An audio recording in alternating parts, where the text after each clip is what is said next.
नमस्कार, मैं अरुण कुमार एक बार फिर से होश की बातें चैनल पर आपका स्वागत करता हूं। आज हम जो बात कर रहे हैं, हम थोड़ी सी अपने बारे में बात करेंगे, कुछ समाज के बारे में बात करेंगे, कुछ बेसिक बात करेंगे कि जैसे हमारा जितना भी जोर है वो मानने पर है, जानने पर नहीं है। यानी यदि कोई सिद्ध व्यक्ति, कोई समझदार व्यक्ति जो हमारी नज़रों में स्वीकार्य है और वो कोई बात कहता है तो हम उसको मान लेते हैं, लेकिन क्योंकि उसने कहा है इसलिए मानते हैं, उसको जानने की कोशिश नहीं करते, या नहीं मानते तो नहीं मानते लेकिन उसको जानने की कोशिश नहीं करते कि क्यों नहीं मानते। तो जहाँ पर मानने की सीमा ख़त्म हो जाती है, वहाँ से जानने की प्रक्रिया शुरू होती है। यानी दोनों चीज़ें एक साथ नहीं हो सकती, जानना और मानना दोनों एक साथ नहीं हो सकता। या तो आप जानेंगे या आप मानेंगे।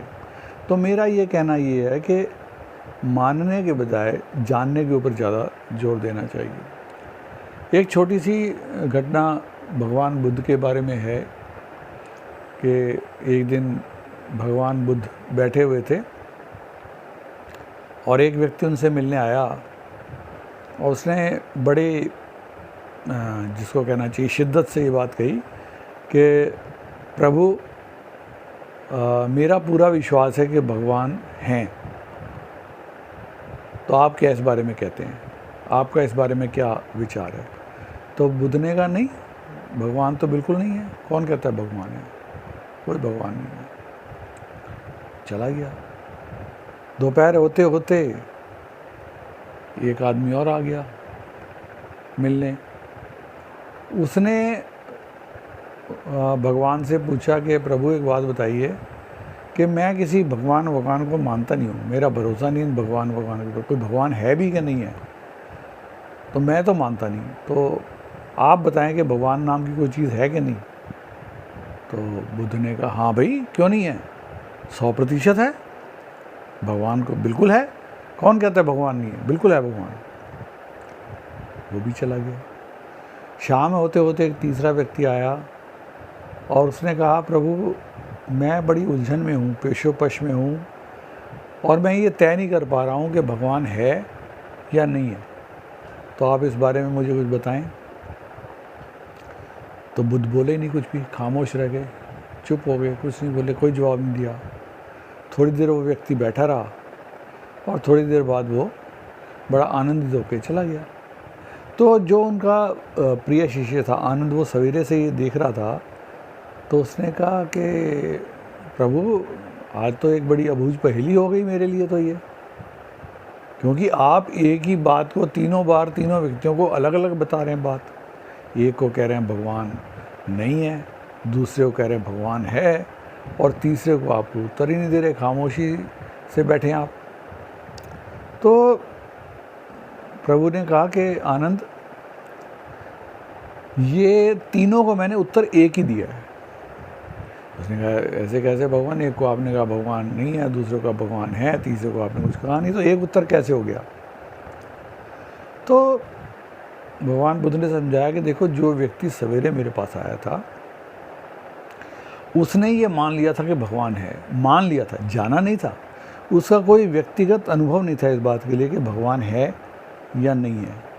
तो वो सिर्फ अपनी उस बात को और पक्का करना चाहता था मेरे से पूछ के, ताकि मैं उसकी जो मानने की जो बात है उसको और मजबूत कर दूँ, यानी उसको और मजबूती दे दूँ।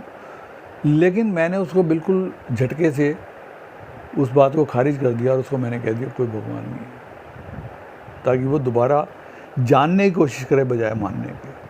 इसी तरह जो दोपहर को व्यक्ति आया था, उसने मुझे कहा कि भगवान नहीं है, मैं किसी भगवान को नहीं मानता। तो उसने भी, क्योंकि ये मानना था कि भगवान नहीं है, उसको भी इस बात का कोई अनुभव नहीं था, उसका कोई खोज नहीं थी, उसका कोई इसमें अपना सच कुछ नहीं था कि भगवान है या नहीं है। वो सिर्फ एक, उसने मान लिया था कि भगवान नाम की कोई चीज़ नहीं है। तो वो भी अपनी संतुष्टि मेरे से करवाना चाहता था, अपनी बात को मजबूती देना चाहता था। तो मैंने उसकी बात को भी नकार दिया और मैंने उसको कहा भगवान बिल्कुल है। कौन कहता है भगवान नहीं है? ताकि वो जो मान के बैठा हुआ है, वो मानने को जो उसने मानने के लिए अपना माइंडसेट बना लिया है, जो उस बात को सोच लिया कि ऐसा है, वो एक उसकी भ्रम टूट जाए, तो जानने की कोशिश करे। इसी तरह से जो तीसरा व्यक्ति आया था, उसने अपना मत नहीं बनाया था, उसने कोई किसी बात को माना नहीं था, वो अभी खोज में था, वो जानने की कोशिश कर रहा था कि उसका जो ज़ोर था वो जानने के ऊपर था कि भगवान है या नहीं। इसलिए उसको कोई भी मान्यता देना, कोई भी रेफरेंस देना, कोई भी किसी बात के लिए उसको एक तरफ कर देना, वो गलत हो जाता उसको। इसलिए मैंने कोई जवाब नहीं दिया, क्योंकि वो खोजी है, खोज करना चाहता है। तो मैं चाहता हूँ खोज करे और अपना उत्तर स्वयं ढूंढे। तो कहने का इतना मतलब है कि जब हम किसी चीज़ को मानते हैं या नहीं मानते हैं, वो इतना इम्पोर्टेंट नहीं है कि हमने किसी चीज़ को माना या किसी चीज़ को नहीं माना। उसमें ज़रूरी ये है कि हम जानते कितना हैं। अब जानने की जो बातें हैं, वो हम सबसे पहले तो अपने से शुरू करें, अपने बारे में जानें, तभी हम और चीज़ों को जान पाएंगे ना। लेकिन हमारा तो जीवन ऐसे ही जा रहा है, हम अपने बारे में कोई जानकारी नहीं जुटा पा रहे हैं। कौन है, कहाँ से आए हैं, भीतर जो बोल रहा है वो कौन है, क्या है, कुछ नहीं पता हमारे को। एक भ्रांति में कई जन्मों से जीते आ रहे हैं, वो भ्रांति अभी तक चली रही है। और जैसे एक गाना भी है, ला पिला दे साकिया पैमाना पैमाने के बाद, होश की बातें करेंगे होश में आने के बाद। लेकिन सवाल ये, जब पैमाना पे पैमाना पीते रहेंगे आप, तो होश में कैसे आएंगे? होश में आने का कोई उसका साधन नहीं है। तो पहले जब तक आप होश में नहीं आते हैं, तो होश की बातें कैसे करेंगे, होश को समझेंगे कैसे? तो होश में आना इसलिए ज़रूरी है, जागना इसलिए ज़रूरी है, और जानना भी इसीलिए ज़रूरी है, क्योंकि जो कि आपकी जानकारी होगी वही आपके विश्वास को बढ़ाएगी। मानने में तो ये है ना, आज आपने एक बात मानी है, कल किसी दूसरे ने आपको कन्विंस कर दिया, आप उस बात को मानने लग जाएंगे। परसों किसी तीसरे आदमी ने किसी और बात के लिए आपको कन्विंस कर दिया, तो आप उसको मान लेंगे। क्यों? क्योंकि आपकी जानकारी कोई नहीं है।